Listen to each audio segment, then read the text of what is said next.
E a gente vai falar agora sobre o ministro Paulo Pimenta, que está atuando na linha de frente das ações do governo federal junto às vítimas das enchentes. Ele esteve aqui mais cedo na Jovem Pan News, participando do Linha de Frente, falou sobre a situação nos abrigos, sobretudo na região metropolitana de Porto Alegre. Vamos ouvir o que disse o ministro Pimenta.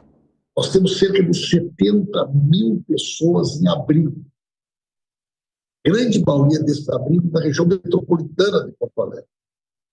E nós temos mais 200 mil pessoas em torno disso que saíram das suas casas, não estão em abrigos, mas estão de uma maneira provisória, de uma forma precária. Então elas vão aos abrigos para buscar alimentação, água potável, remédios, fraldas. Então é uma logística muito grande. Nós estamos falando de alguma coisa em torno de 200 mil pessoas por dia.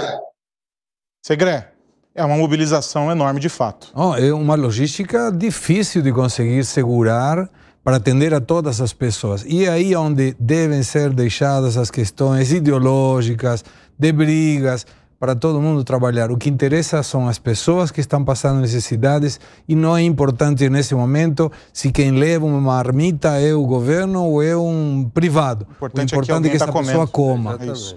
Ô Piperno, agora chama a atenção, a gente acabou de ouvir a Letícia e você fez uma conta rápida aí do que seria necessário para refeições em São Leopoldo. E aí a gente está falando de 200 mil, né? O ministro cita 200 mil refeições dia servidas nos abrigos. Significa que essa mobilização precisa ser intensificada para além daquilo que o governo pode fazer, mas com um esforço concentrado aí e conjunto, né? Então, você está falando em 1.400.000 refeições por semana. Quem é que vai preparar tudo isso? Quem é que vai levar os insumos para tudo isso? Quem é que vai levar comida para que essas refeições sejam preparadas? Quem é que vai distribuir tudo isso? É uma operação de guerra, um negócio absurdamente grande, gigantesco e coisa que o Brasil nunca viu, né? Jamais houve no Brasil uma necessidade de mobilização desse tamanho. O Brasil já conviveu com muitas tragédias, mas nenhuma dessa dimensão. E o problema, eu destaco, até chamo a atenção para a capa da revista Isto É, que está começando hoje. Me traz o dado aqui, só em São Leopoldo, 240 mil. Então, veja, e aí eu chamo a atenção até para uma capa da revista Isto É, que está começando a circular hoje, que eles fazem a seguinte indagação. Quando vai ser o próximo, né? Quer dizer, o Brasil vai ter que se acostumar com coisas desse tipo que vão ocorrer com frequência cada vez menor. Que não dá para falar, puxa vida, São Pedro, para com isso. Não é assim que as coisas funcionam. Então, essas coisas vão se repetindo no Rio Grande do Sul. A gente cansou de falar aqui. A última foi em setembro do ano passado. A gente está em maio. E qual é a garantia que daqui 6 meses, 1 ano, não vai acontecer outra vez lá ou então em outro estado? O Uruguai hoje já emitiu alertas para várias e várias cidades. Santa Catarina. Em Santa Catarina. E o Uruguai está desesperado. 2.700 pessoas já estão retiradas das casas. Então, onde vai parar isso? Onde vai parar isso? É preciso organizar, como tem em países que sofrem isso, uma unidade justamente de desastres naturais, treinados. Aliás, uma coisa importante é quais são as lições que vamos aprender disso no Rio Grande do Sul para depois nos preparar melhor para outras eventualidades. Mas certamente nós precisamos organizar, ter uma força hoje nacional, como a gente tem a Força de Segurança Nacional, vai ter que ter uma força para desastres naturais. É fundamental que isso ocorra. Isso não estava no radar do Brasil, porque eram coisas esporádicas, mas, como bem disse o Piperno, são coisas que ocorrerão de forma mais constante. Então, nós precisamos nos preparar para isso.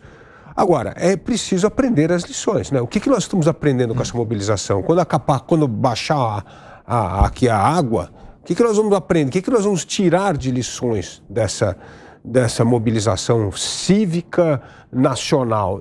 Então eu entendo que são sim coisas que exigem, aí sim, o Estado ajudar a organizar a sociedade civil para combater esse tipo de tragédia. Porque isso, como eu já disse aqui no 3 em 1, necessita da agilidade, da eficácia da iniciativa privada, da sociedade civil e a visão logística e estratégica do Estado. É preciso combinar essas duas forças para lidar com tragédias dessa magnitude. Diga, Segré. Não, fico pensando, né, se as pessoas que sabem disso, e aí são as Forças Armadas, que têm treinamento, sobretudo para questões logísticas em situações de guerra, e que bom, nunca tivemos que usar isso internamente, mas eles têm a experiência em termos teóricos, pelo menos. Isso deveria ser aproveitado. Ou seja, sempre você precisa, numa situação dessas, ter alguma pessoa que seja o pai da criança e que diga, ok, essa pessoa é responsável e ela vai coordenar toda a logística que precisa, pegando com defesa civil, mas tem que ter um só, para que não saia todo mundo atirando para todos os lados e que essa ajuda não chegue na base que precisa chegar. O cachorro que tem muito dono morde fome, né? Diz o ditado. Exatamente. 30 segundos para você, Alan Gani. Operação de guerra, disse o ministro Pimenta. Operação de guerra, e isso tem que começar a entrar no plano de governo e no plano de ação do Estado brasileiro. A gente não lidava com essa realidade, isso é muito comum, por exemplo, na Califórnia, em outros estados norte-americanos, isso é muito comum também no Japão, e a gente vai ter que ter um planejamento de longo prazo, recursos, logística, ajuda de custeio para lidar com essa situação que tende a ficar mais frequente.